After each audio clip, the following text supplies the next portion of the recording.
Halo teman-teman, selamat datang di Value Stock. Hari ini saya akan membahas analisa fundamental saham ULTJ kuartal pertama tahun 2021. Oke, ini disclaimer-nya, yang pertama ini merupakan sharing analisa fundamental, bukan ajakan beli jual ataupun hot suatu saham, dan keputusan investasi ada di tangan teman-teman selaku investor. Yang ketiga, dari analisa fundamental ini bisa dijadikan referensi untuk analisa saham-saham yang teman-teman miliki. Oke, pertama-tama kita masuk ke bisnis model dari saham ULTJ ini. Untuk kegiatan usahanya bergerak di bidang usaha industri makanan dan minuman. Jadi untuk sumber income-nya berasal dari penjualan makanan dan minumannya. Untuk segmen usaha atau marketnya di Indonesia, terkait kasus hukum, saat saya membuat video ini saya tidak menemukan adanya kasus hukum yang terkait dengan ULTJ.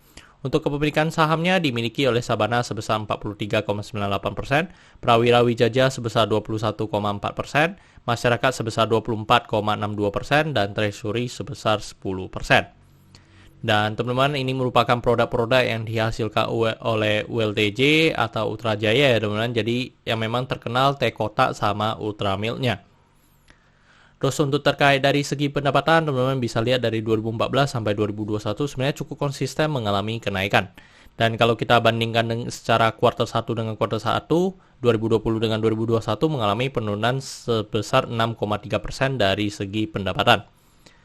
Tapi dan kalau kita lihat dari segi net profitnya juga konsisten mengalami kenaikan, dan 2020 dengan 2021 secara Q pertamanya mengalami penurunan sebesar 7,4%. Tetapi saya asumsikan ini saya setahunkan, maka sampai akhir tahun seharusnya bisa mengalami kenaikan sebesar 46,7%. Terus dari segi asetnya konsisten mengalami kenaikan dan kenaikannya sebesar 3,4%. Untuk dari segi utangnya konsisten mengalami kenaikan juga, dan kalau secara 2020 dengan 2021 tidak mengalami kenaikan. Untuk secara dari segi modal mengalami kenaikan dan kenaikannya sebesar 6,1%. Dan teman-teman, ini merupakan summary laporan keuangannya dari 2014 sampai 2021. Dan di sini saya akan banyak membahas tentang rasio keuangannya. Yang pertama adalah NPM atau net profit margin. Untuk net profit margin 2021 ini sebesar 26,9%. Dan kalau kita bandingkan dengan sebelumnya, memang net profit kali ini merupakan net profit yang paling tinggi ya teman-teman semenjak ULTJ 2014 sampai 2020. Dan dari segi EPS-nya menjadi 139 dan membuat pernya menjadi 11,1. Jadi teman-teman, kalau kita bandingkan dari segi pernya ini merupakan per yang paling rendah ya untuk di tahun 2021 ini. Karena dari segi EPS yang mengalami kenaikan yang cukup signifikan. Terus untuk dari segi book value-nya di 448 dan membuat PBV-nya di 3,45 kali.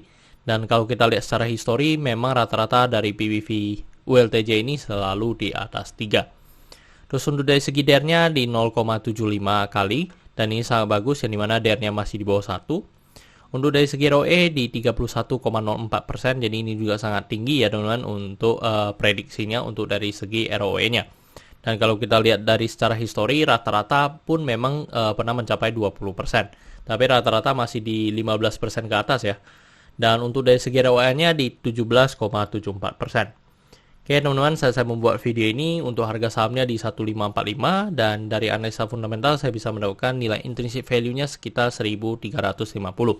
Jadi masih memiliki margin of safety minus 13%. Dan ini ada kesimpulannya. Yang pertama dari produk dan jasa saya berikan status oke karena saya melihat perusahaan ini mampu bertahan 5-10 tahun ke depan.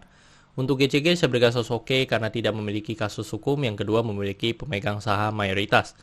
Untuk dari segi revenue dan net profit saya berikan status oke karena walaupun mengalami penurunan tetapi masih tidak signifikan.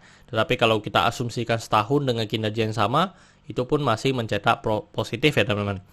Terus dari segi aset saya berikan status oke karena mengalami kenaikan. Untuk liability saya berikan status oke karena DER-nya masih di bawah 1. Untuk book value saya berikan status no karena harga jual sekarang di atas harga book value-nya. Untuk secara sektor sebenarnya tidak ada hal yang perlu kita concern. Jadi jika liability-nya oke, saya berikan satu sektor ini oke. Untuk ROE saya berikan status oke karena di atas 9%.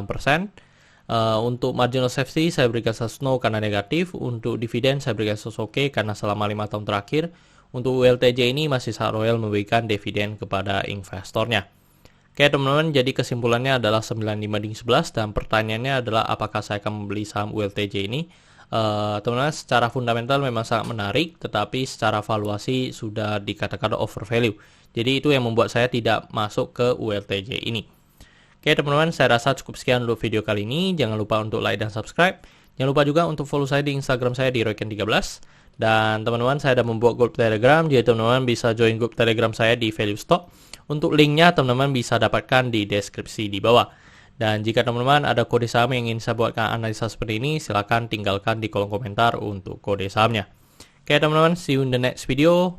Bye-bye.